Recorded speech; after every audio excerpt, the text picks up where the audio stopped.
Hello friends, welcome to Gomathi's kitchen. நம்ம இன்னைக்கு ஈஸியா செய்யக்கூடிய வத்தல் குழம்பு எப்படி செய்யலாம்னு பார்க்கலாம். அதுக்கு தேவையான பொருட்கள் இந்த மாதிரி மண் சட்டியில் வத்த குழம்பு வைக்கிறப்ப எக்ஸ்ட்ரா ஒரு டேஸ்ட் கிடைக்கும். சப்போஸ் உங்கள்கிட்ட இல்லை அப்படின்னா நீங்கள் என்ன பாட் வச்சுருக்கீங்களோ அதை யூஸ் பண்ணுங்கள். இதுக்கு வத்த குழம்புக்கு நல்லெண்ணெய் தான் ரொம்ப நல்லாயிருக்கும். அதுக்கு நான் இப்போ நல்லெண்ணெய் சேர்த்து கொஞ்சம் நேரம் ஆயில் சூடாகிற வரைக்கும் வெயிட் பண்ணுவோம். ஏன்னா மண் சட்டிங்கிறனால சூடாகிறதுக்கு கொஞ்சம் லேட் ஆகும். ஒன்ஸ் சூடாகிடுச்சுன்னா நம்ம பண்ணுற டிஷ்ஷெல்லாம் பார்த்திங்கன்னா ஃபாஸ்ட்டாக ரெடி ஆகிடும். கொஞ்சம் நேரம் வெயிட் பண்ணுவோம். அதுக்கப்புறமா தாளிப்பு ஜாமான்லாம் போடலாம். இப்போ எல்லாமே எண்ணெய் சூடாயிடுச்சு. அதோட கடுகு, வெந்தயம், ஜீரகம், நம்ம கறி வடகம்னு சொல்லுவோம் நாங்கள் எங்கள் சைடில். அப்படி இல்லைன்னா வெங்காய வடகம்னு சொல்லுவோம். அதையும் சேர்த்து நல்லா பொரிய விடலாம். அதோட கொஞ்சமாக பெருங்காயத்தூளையும் சேர்த்து பொரிய விடலாம். கருவேப்பிலையும் இந்த மாதிரி பிச்சு போட்டு சேர்த்து போட்டு வறுத்துடுங்க. இப்போ நான் என்னென்ன போட போகிறேன் அப்படின்னா சுண்டக்காய் வத்தல், கொத்தரங்காய் வத்தல், மணத்தக்காளி வத்தல்னு சொல்லுவோம். அந்த 3 வத்தலும் நான் சேர்க்குறேன். உங்கள்கிட்ட கத்திரிக்காய் வத்தலோ இல்லை வெண்டைக்காய் வத்தல் இந்த மாதிரி மற்ற காய்கறிகள் வத்தல் இருந்துச்சுனாலும் அதோட ஆட் பண்ணிக்கலாம். அந்த எண்ணெயிலேயே நல்லா அந்த மாதிரி பொரிய விட்டுட்டு அதோட பூண்டு பல்லையும் சேர்த்து நல்லா வதக்கிடலாம். இதில் சின்ன வெங்காயம் சேர்த்திங்க அப்படின்னா ரொம்பவே நல்லாயிருக்கும். அதனால் கொஞ்சம் சின்ன வெங்காயம் போட்டு எல்லாத்தையும் சேர்த்து ஒன்றா போட்டு வதக்கிடலாம். கொஞ்சம் சால்ட்டு போட்டு வதக்குனீங்க அப்படின்னா சீக்கிரமாக வதங்கிடும். எல்லாமே ஒரே மாதிரி வதங்குற அளவுக்கு கொஞ்சம் நேரம் வெயிட் பண்ணலாம்.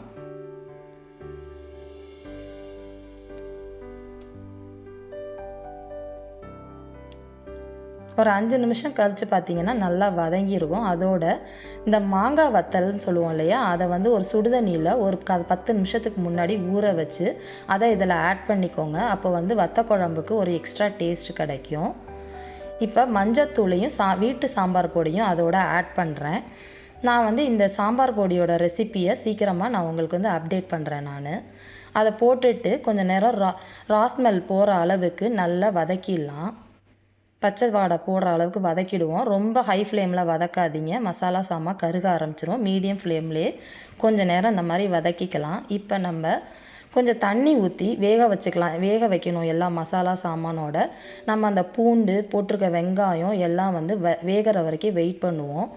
வெந்ததுக்கு அப்புறமா புளித்தண்ணி ஊற்றலாம். ஏன்னா புளித்தண்ணியை ஊற்றிட்டோம் அப்படின்னா பூண்டும் வெங்காயம்லாம் சீக்கிரமாக வெந்த மாதிரி இருக்காது. அதனால் ஃபஸ்ட்டு இதை வேக வச்சுக்கலாம்.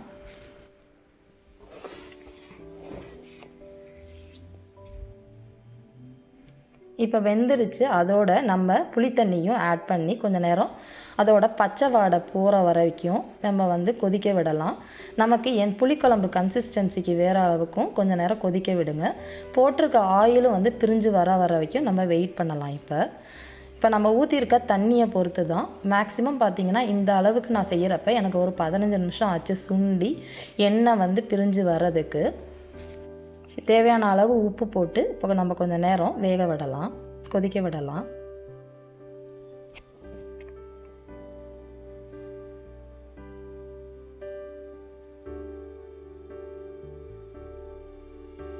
இப்போ பார்த்தீங்கன்னா ஒரு 10 நிமிஷம் கழித்து பார்த்தீங்க அப்படின்னா இந்த மாதிரி எனக்கு இருந்தது. அப்பப்போ இந்த மூடியை திறந்து இந்த மாதிரி உங்களுக்கு கரெக்டான கன்சிஸ்டன்சியில் வந்திருக்காங்கிறத மட்டும் பார்த்து தெரிஞ்சுக்கோங்க.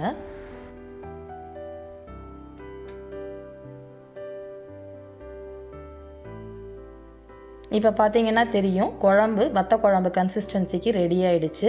நம்ம போட்டிருக்க ஆயிலும் பிரிஞ்சு வர ஆரம்பிச்சிருச்சு. இந்த ஸ்டேஜில் நம்ம கொஞ்சமாக வெல்லத்தை எடுத்து அதில் போட்டோம் அப்படின்னா அந்த ஒரு புளிப்போட டேஸ்ட்டை கொஞ்சம் அமுத்தி ஒரு நல்ல ஒரு டேஸ்ட்டை கொடுக்கும். கொஞ்சமாக வெல்லம் ஆட் பண்ணிக்கலாம். அதே மாதிரி கருவேப்பிலையை இந்த மாதிரி பிச்சு போட்டு சேர்த்துக்கோங்க. எண்ணெயும் வெளியில் வந்துருச்சு. இப்போ நம்ம ஆஃப் பண்ணிடலாம். நம்ம வத்த குழம்பு ரெடி ஆகிடுச்சு. இதை ஒயிட் ரைஸோட சர்வ் பண்ணுறப்ப ரொம்பவே நல்லாயிருக்கும்.